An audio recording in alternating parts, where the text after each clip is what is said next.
They're Memphis is undefeated right now, 5-0 overall in the season, and it's in Memphis. So again, this is just maybe a game that Chad Kelly and the Ole Miss Rebels may have to play a little bit harder than normal. But I do see Ole Miss coming out on top in this one. A game to watch as well if you're looking for really good games would be at 12:30 Pacific time, 3:30 Eastern, of course. Alabama, Texas A&M. Texas A&M right now is 5-0. Kyle Allen has emerged himself into a Heisman Trophy candidate as well. It is at Kyle Field in College Station, so the atmosphere is going to be fantastic. Usually, especially the last 3, 4 years, Alabama, Texas A&M, since moving into the SEC, yeah, they've been great because of the Johnny Football phenomenon. And now Kyle Allen has emerged himself. He's starting to make his name for himself at Texas A&M, starting to develop um, his own way of playing football, and not just the quarterback after Johnny Manziel. And I like the way he's been playing thus far. And he has a great receiver in Christian Kirk. He has 500 yards receiving thus far, 4 TDs on the season. I see this really, really close. For me, I'm not picking this game just because it's a toss-up. Um, Again, if I'm going with a team right now, I'm going with a team that's played more difficult competition in Alabama. But again, it's at home for Texas A&M, so it's going to be a close one. Oklahoma and Kansas State. Kansas State had their moment last week against TCU. Like I said, when you go to Manhattan, Kansas, something happens to ranked opponents, especially top ranked opponents. They usually come down, but look, TCU proved to be the better team that night. Trevon Boykin had himself a Heisman moment, um, chucking it all over the field, which is why he is in the position that he is right now. That's why he's in second in the Heisman race right now, behind Leonard Fournette out of LSU. For Oklahoma, look, they lost to a team in Texas that was awful. That was absolutely awful. Um, in the Red River rivalry. So how is Oklahoma really going to respond in terms of how, again, they lost to an opponent they really shouldn't lose to. Now they're going on the road against a team that's, again, one of the best in the country at knocking off top ranked teams in Kansas State. And that Kansas State team, they're always well coached. They're always playing to the best of their ability. Again, I can see Kansas State pulling out an upset here over Oklahoma if Oklahoma can't get it together in this one. Again, another big game to watch out of the Big 12. Imagine this at the beginning of the season. Michigan State. It's always a rivalry game, but to hear that Michigan State's 12th in the country right now, after they lost to Utah week one, I said, yeah, this is going to be a hard rebuilding process for new head coach Jim Harbaugh. Again, he's coming from the NFL, going back to college. How can he rebound in this process? How can he rebound? He clearly he has. When when you shut out a team like Northwestern, who has played as well as anyone in the country, that's really impressive. And then you shut out a BYU team, really good, and then a Maryland team. 3 straight shutouts. They are playing the type of defense that the 49ers did a couple years ago, where they played in your face, smash mouth football. And clearly, the passing game is starting to improve with Jake Rudock now. Again, Jake Rudock at quarterback, he's starting to improve himself um, into one of the better quarterbacks in the conference. For Michigan State, look, they've had a lot of close games, especially last week against Rutgers. Can this be a trap game for Michigan State? It's going to be a tough one. I'm going to say it's going to be a really defensive battle, specifically because Michigan State and Michigan, they're two of the best defensive teams in the country. I see this one, again, really low scoring, even by college football standards. I could see this, again, maybe 14-10, 21-14. Again, it's not going to go over 30. For me, the first one to get over 20 points wins this game.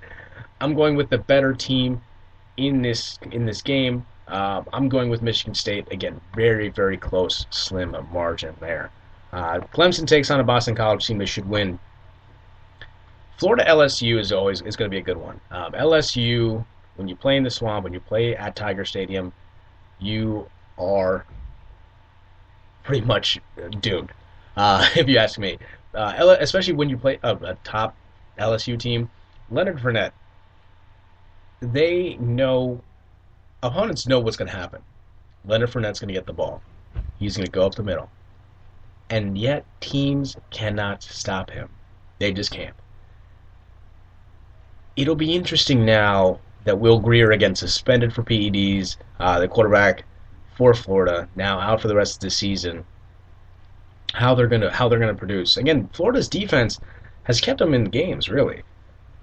Even if Will Grier didn't play against Ole Miss, for those people who are Ole Miss fans, you still would have gotten crushed because that defense was just suffocating Chad Kelly. Um, Treon Harris now gets the nod at quarterback. Again, we saw him in some spot duty last season. He was okay, but how is he going to do in his first start of the season in Tiger Stadium in Baton Rouge?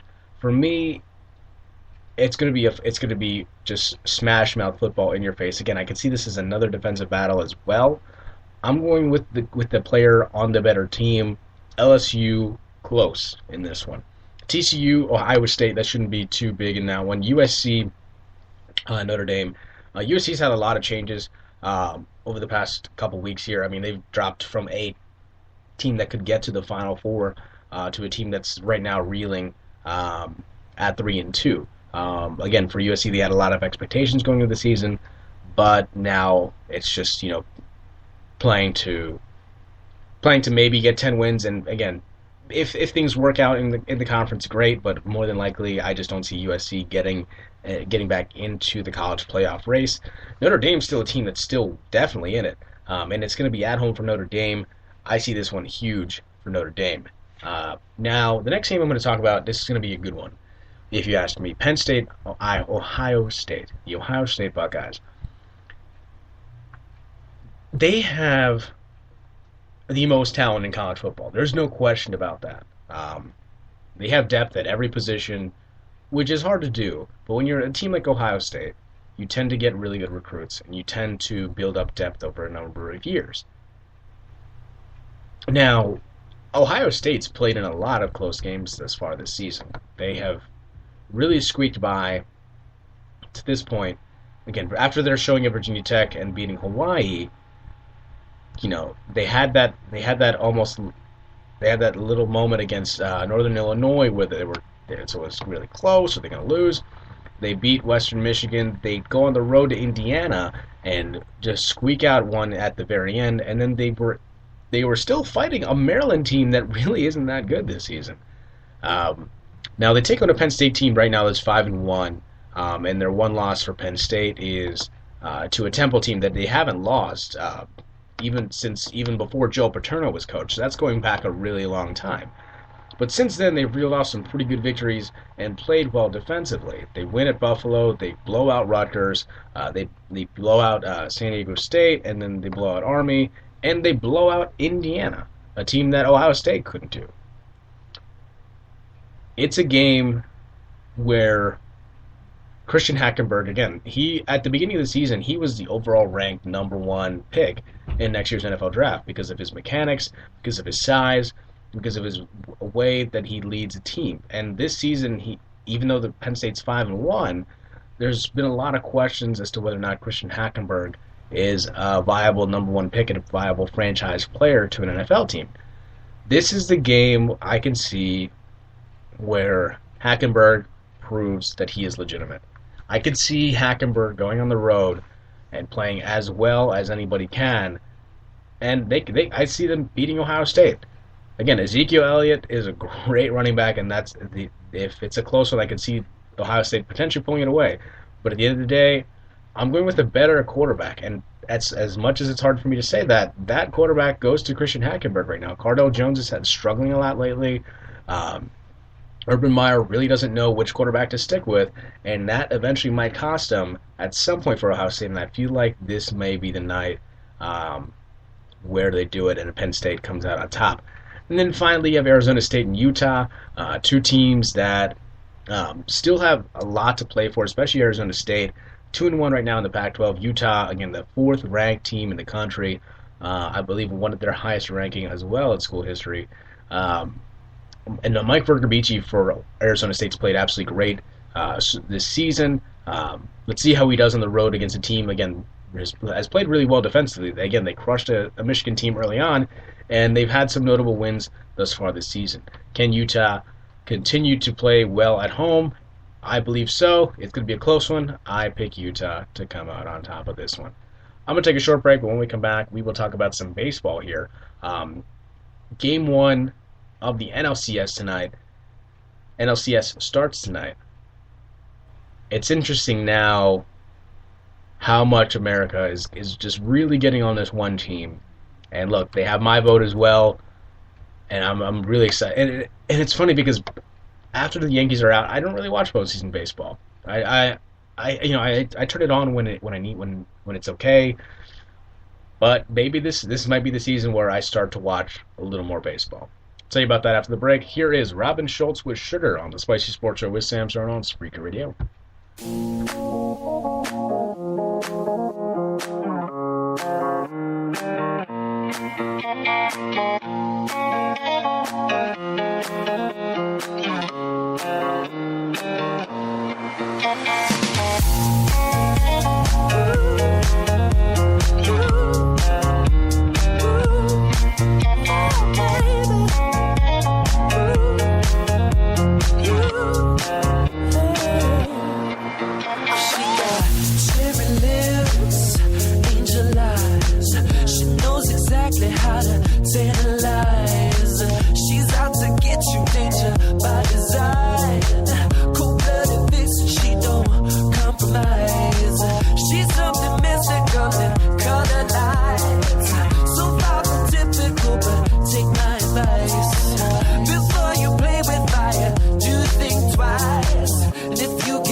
In the ceiling, ooh baby, it's the ultimate feeling.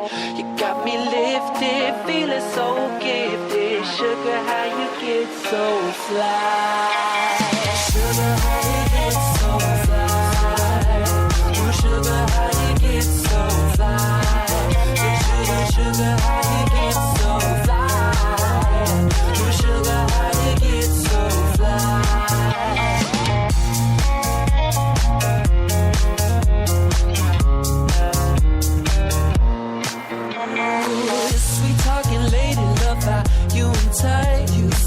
Sugar with just the right amount of spice.